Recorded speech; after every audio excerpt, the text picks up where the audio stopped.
Assalamualaikum warahmatullahi wabarakatuh. Halo Sobat P5, apa kabar semua? Sebelumnya perkenalkan, saya Almirana Lalusna Ramadhani dari kelas 11-8 dan rekan saya Devita dari kelas 11-8.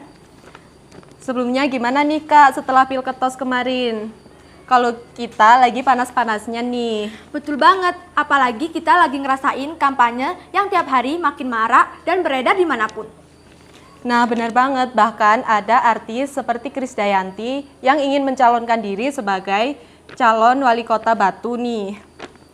Untuk menghangatkan obrolan kali ini, ada teman-teman dari kelas 11-8. Perkenalkan Kak Chelsea dan Kak Aulina.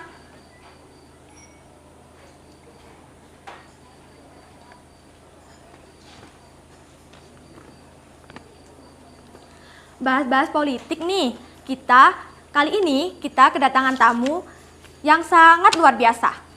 Tamu kita hari ini punya pengalaman di bidang perpolitikan.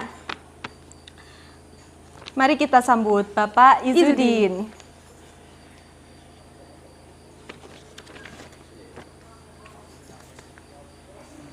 Sebelumnya izin membacakan CV Bapak Izudin. Nama Izudin Fuad Fatoni. Tempat dan tanggal lahir Sidoarjo 3 Desember 1979. Agama Islam. Pendidikan S1 UMM. Pekerja swasta, pengalaman kepemiluan. Yang pertama, anggota KPU Kota Malang sebagai Divisi Hukum dan Pengawasan periode 2019 sampai 2024. Yang kedua, Panitia Pengawas Pemilu Kecamatan Lowarut 2018. Yang ketiga, Koordinator Pemantau Pemilu PPR Malang tahun 2017 Malang. Yang keempat, Koordinator Pemantau Pemilu JPPR Kabupaten Malang tahun 2004. Hobi membaca dan olahraga. Moto hidup, hidup adalah perjuangan tanpa henti. Waktu dan tempat kami persilahkan.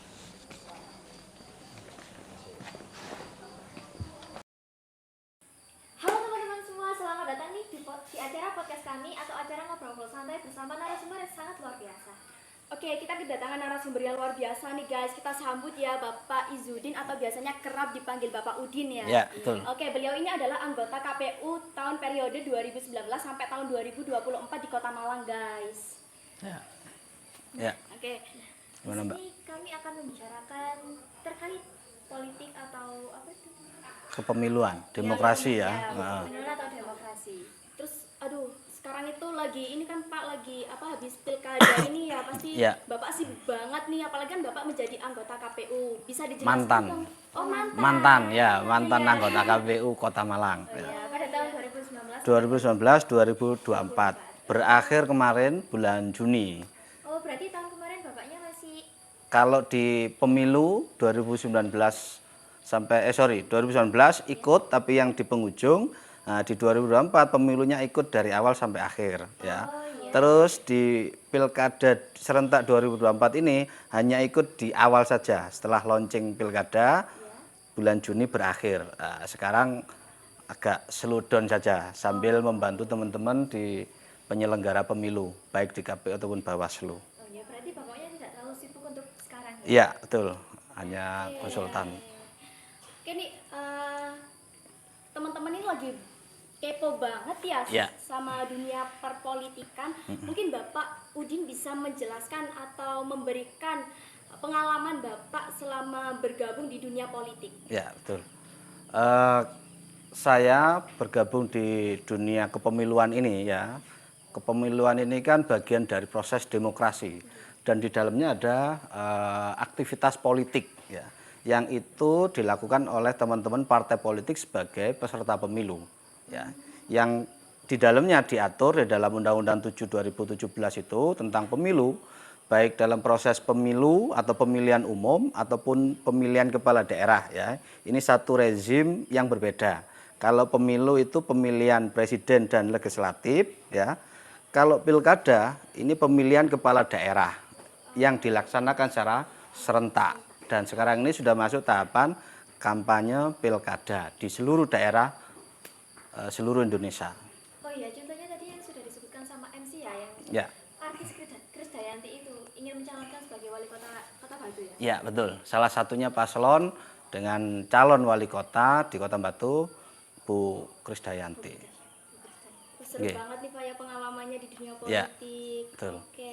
Oh Pak, ngomong-ngomong kalau di dunia politik ini kan kita lagi marak tentang ini ya, apa serangan fajar gitu. Serangan fajar, Iya, ya. kayak, kan banyak sekali ya. Ini kayak paslon-paslon yang ngasih uang atau memberikan sembako ke masyarakat untuk agar si paslonnya itu dicoblos gitu. Ya. Itu menurut Bapak apa sih dan berdampak negatif enggak? Ya, kalau terkait dengan pemberian tim sukses atau tim kampanye atau bahkan dari pihak paslon yang ikut kontestasi pilkada, ini memang diatur di dalam Undang-Undang Pemilu dan Pilkada. Karena sekarang masuk tahapan kampanye, di dalam tahapan kampanye ini memang banyak metode yang bisa dilakukan oleh peserta pilkada atau paslon pilkada ya, dan tim sukses dan relawannya. Banyak sekali aktivitasnya. Nah, terkait dengan yang disampaikan tadi, ada aktivitas apa tadi? Serangan fajar ya. Nah, serangan fajar itu kan muncul atau istilah di publik itu kan ada aktivitas semacam bagi-bagi amplop yang dilakukan sebelum pencoblosan atau fajar itu ya, di waktu fajar. Makanya adik-adik menyebutnya serangan fajar. Tapi di dalam regulasi di Undang-Undang Pilkada itu memang tidak ada istilah serangan fajar. Tapi di situ kalau diartikan atau dimaknai sebagai pemberian uang dengan maksud mengarahkan pilihan tertentu, itu yang jadi persoalan. Tapi kalau dalam Undang-Undang Pilkada terkait kampanye itu diatur untuk pembagian bahan kampanye atau alat peraga kampanye itu boleh ya, boleh dalam bentuk bahan kampanye, semisal brosur, kaos, baju, topi, yang itu dinilai dengan harga maksimal 100.000. Tapi kalau fresh money yang tidak boleh. Oh, berarti itu Fresh money tidak boleh, ya, termasuk dugaan pelanggaran. Oh, seperti itu ya Pak ya. Kan itu termasuk pelanggaran nih Pak. Kalau semisal ada paslon 1 nih, misal aja ya. Kalau misalnya ada paslon 1 yang ngasih atau serangan fajar. Jangan nyebut angka, nanti Oh iya, timbul maaf tuduhan sekali. ya. Iya. Salah satu Iya, paslon salah gitu. satu Ya, paslon. tuh. Maaf ya teman-teman. Oke. Karena paslon nomor urutnya sudah ditetapkan. Jadi kalau ngasih contoh yang agak umum saja. Oke. Oke, salah satu paslon itu memberikan kayak serangan fajar itu apakah termasuk pelanggaran Ya. atau Itu dugaan pelanggaran. Dugaan pelanggaran. Nah, dugaan pelanggaran. Jadi itu kan mirip juga dengan dugaan-dugaan pelanggaran yang lainnya. Ketika dugaan pelanggaran itu ditemukan dan itu dilaporkan kepada pihak yang berwajib atau dalam hal ini Bawaslu, itu nanti akan diproses dalam satu lembaga yang namanya Gakumdu, penegakan hukum terpadu terkait dengan potensi dugaan pelanggaran pidana pemilu. Jadi bagi-bagi uang menjelang coblosan atau yang umum disebut oleh publik itu serangan fajar, kalau ketahuan dan ketangkep itu akan diproses sebagai pidana pemilu atau pidana pilkada, dan hukuman ancamannya ada penjara dan denda uang, Mbak. Ya. namun itu Pak, kan saat ini masih banyak gitu Ya. bertebaran di mana-mana serangan fajar dan masyarakat itu sudah tahu bahwa itu suatu hal yang nyata. Ah, di mana itu serangan fajarnya? Makanya di daerah tempat lingkungan saya itu terdapat serangan Oh, fajar iya, Pak. iya. Dan masyarakat itu juga sudah mengetahui bahwa itu suatu hal yang nyata. Ah. Nah itu kalau tidak ketahuan itu gimana Pak? Kalau ketahuan dan dilaporkan itu akan menjadi proses penegakan hukum terpadu yang nanti potensi dugaan pelanggarannya adalah pidana pemilu atau pidana pilkada. Tapi kalau tidak ketahuan atau tidak dilaporkan, maka ini menjadi sanksi moral terhadap masyarakat di sekitar. Karena di proses pilkada ini ancamannya atau yang kena sanksi itu nanti baik yang memberi ataupun yang menerima, ya, baik menerima yang mengasih uang untuk mempengaruhi pilihan ataupun yang menerima uang untuk mencoblos sesuai dengan arahan yang memberi uang tadi. Jadi sama-sama kena antara yang memberi dan yang menerima, ancamannya begitu. Tapi kalau yang tadi disampaikan ketahuan sama tidak, ini kan tergantung kepada pribadi-pribadi kita masing-masing ya. Baik tim ses, relawan ataupun masyarakat selaku pemilih nanti mau menerima atau tidak, mau melakukan atau tidak, ini kan kembali ke masing-masing pribadi kita, gitu Mbak. Jadi begitu teman-teman. Oke Pak, ini mungkin Bapak bisa memberikan himbauan untuk generasi muda. Ya. Karena kan kita ini udah masuk ke hak pilih ya, udah Ya. berusia 17 tahun. Oh iya, iya. Baik. Jadi untuk adik-adik SMA ya, khususnya yang baru memasuki usia 17 tahun ya, ataupun yang nanti masuk ke 17 tahun saat menjelang coblosan dan mempunyai hak pilih, meskipun tidak punya KTP ya, tapi sudah melakukan perekaman dan itu ditunjukkan secara administratif di Dinas Kependudukan, itu bisa melakukan proses pencoblosan ya.